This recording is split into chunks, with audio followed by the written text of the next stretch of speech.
This afternoon makes it 3 indictments of Donald Trump's critics in a little over 3 weeks, because today John Bolton, the former national security advisor to Donald Trump, surrendered himself to law enforcement and submitted a not guilty plea to a federal indictment. There are 18 counts in all. They have to do with the retention and transmission of national defense information, specifically diary notes shared by email with 2 people who did not have the proper security clearance. Those notes were regarding his day-to-day activities as national security advisor to Donald Trump. In addition to travel restrictions put into place on John Bolton today, he also faces up to 10 years in custody and a $250,000 fine per count, meaning if convicted, he could possibly spend the rest of his life in prison. His next court date is November 21st. As his case and his defense come into focus, so too do some of the similarities and differences between this particular indictment and prosecution and those of Donald Trump's other political targets. The comparison is pretty simple. This is yet again an example of the Justice Department's unique and formidable singular power relay trained on one of Donald Trump's critics, and yet there are distinctions as well. Consider that where the cases against Jim Comey and Tish James were brought by a political appointee, the indictment against John Bolton is being handled by career prosecutors, at least at this point. In other words, there appears to be more there in the Bolton instance. This is where the nuance comes into play, though, because John Bolton was not exactly the first person in American history to ever see or handle classified information prior to writing a book about his time in government. So he certainly could not have been the first and only person to submit manuscripts as part of his publication review designed to then remove the sensitive passages. In fact, the only reason we're even aware that Bolton shared this information is because while Joe Biden was president, U.S. intelligence covertly penetrated the systems of Iran and discovered that that country, Iran, had hacked one of the email accounts associated with John Bolton. In response to the indictment, Bolton released a statement that reads in part, quote, "When my email was hacked in 2021, the FBI was made fully aware. In 4 years of the prior administration after these reviews, no charges were ever filed. Then came Trump, too, who embodies what Joseph Stalin's head of secret police once said, quote, 'You show me the man and I'll show you the crime.'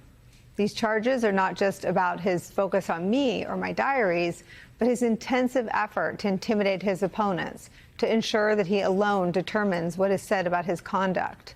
Dissent and disagreement are foundational to America's constitutional system and vitally important to our freedom. I look forward to the fight to defend my lawful conduct and to expose his abuse of power."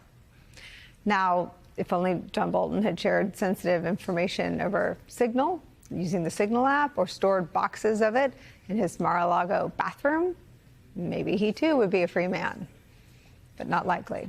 It's where we start today with some of our favorite reporters and friends. With me at the table, New York Times investigative reporter Mike Schmidt and former Criminal Division Deputy Chief at SDNY, MSNBC legal analyst, host of a new YouTube show, Courtside, Christy Greenberg is back. Also joining us, publisher of The Bulwark, host of the Focus Group podcast, spokesperson for Home of the Brave, Sarah Longwell, is back with us. Sarah, it's great to have you back. I want to start with you and ask you if this is sinking in. I've seen some of the poll numbers. Americans overwhelmingly disapprove of using the justice system to prosecute one's enemies.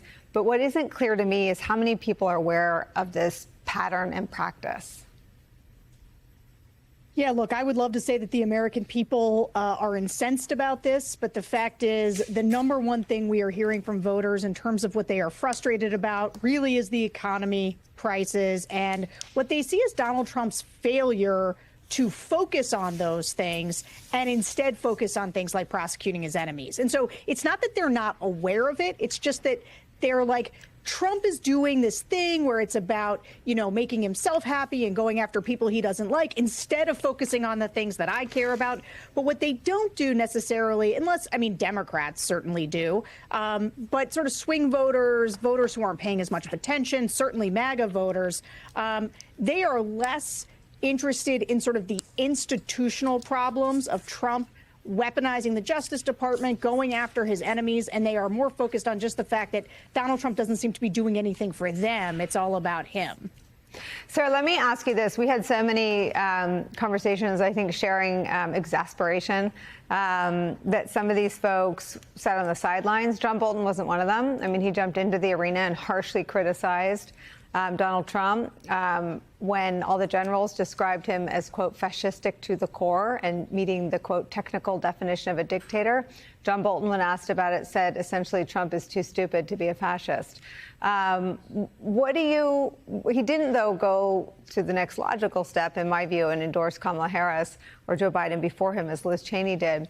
But what do you make of these people without sort of natural constituencies? Tish James has sort of the thunderous, palpable roar of New York behind her, of the Democratic Party behind her. Jim Comey and Bolton are sort of constituentless.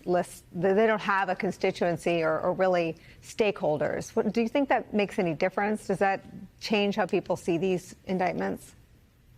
They do live in the sour spot of public opinion to some degree. I do think, however, people, as best as I can tell, seem to feel somewhat differently about James Comey than they do about John Bolton. And I think that the reason is that even though, a lot of people look back at 2016 and they've got very negative feelings about some of the decisions that James Comey made in those moments, I also think that people have sort of softened on him. They sort of feel like, maybe he made bad choices with imperfect information, but what Trump is doing going after him is wrong. Also, I think for people who are paying closer attention, they know that his daughter was one of the people that was fired for trying to just uphold the law.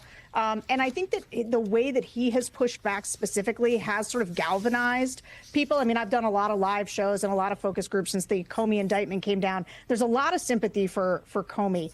I think people feel slightly differently about John Bolton, in part because there's a strong memory of the fact that specifically around this book, when he was writing it, he chose to write the book instead of testify against Donald Trump when people felt like it would really matter.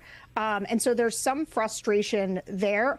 I will say one thing that the public is aware of, I think pretty clearly, is that John Bolton is being prosecuted for the very thing that Donald Trump was doing himself, which was keeping all of these documents, sharing them with people, showing them around when he had all of those documents at Mar-a-Lago. And so I do think people, though, even if they are not directly sympathetic exactly to John Bolton, they do think that it is unfair for John Bolton to be prosecuted for a crime and go to jail for 10 years for something that Donald Trump absolutely did in plain sight, tried to cover up, and then was reelected president subsequently.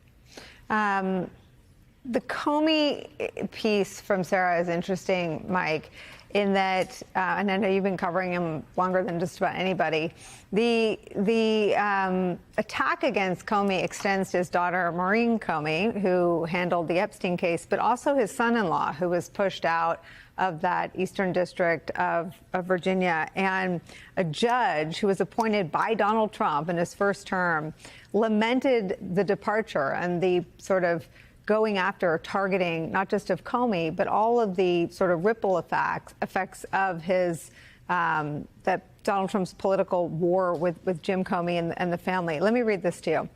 This is from a Trump-appointed judge. Although I will not comment on why Mr. Edwards, who is Jim Comey's son-in-law, is no longer employed by the Department of Justice, I do want to say how sad I am that I will not have the privilege of him appearing in my courtroom again. I'm even more disheartened to know that the Department of Justice and our nation will be deprived of his obvious talents and integrity going forward, because his work has been truly exceptional in every way, as has been all the lawyers involved in this case. I leave you with a quote from our former great president, Dwight Eisenhower, who saved the world from authoritarianism when he served as the leader of the Allied forces in World War II. Quote, freedom has its life in the hearts, the actions, the spirit of men, and so it must be daily earned and refreshed, else like a flower cut from its life-giving roots, it will wither and die. The whole Virginia story, the war on Comey, the purging of the U.S. attorney picked by Team Trump, Eric Siebert, the pushing out and the punishing of Comey's son-in-law seems to still be reverberating in this district. Yeah, I think that something we've seen, and you see it particularly in the James case, is that the powers of the Justice Department are being used here in ways that are not about winning cases. So for all of human history, for the sake of this discussion, my understanding was that the Justice Department was about bringing cases that they could win, that they could prove beyond a reasonable doubt, and then could survive an appeal. It seems like that doesn't really matter as much to the department, especially if you look at the James case. In a sense, there are different aspects to what's going on here in the ways that the specter of criminality is used. Trump understands better than anyone else what I call the specter of criminality. He used it against Hillary Clinton during the 2016 campaign. He understood it to the core, to his bones, in 2017, in 2018, and 2019, when he had the special counsel's investigation and had the SDNY investigation into Michael Cohen.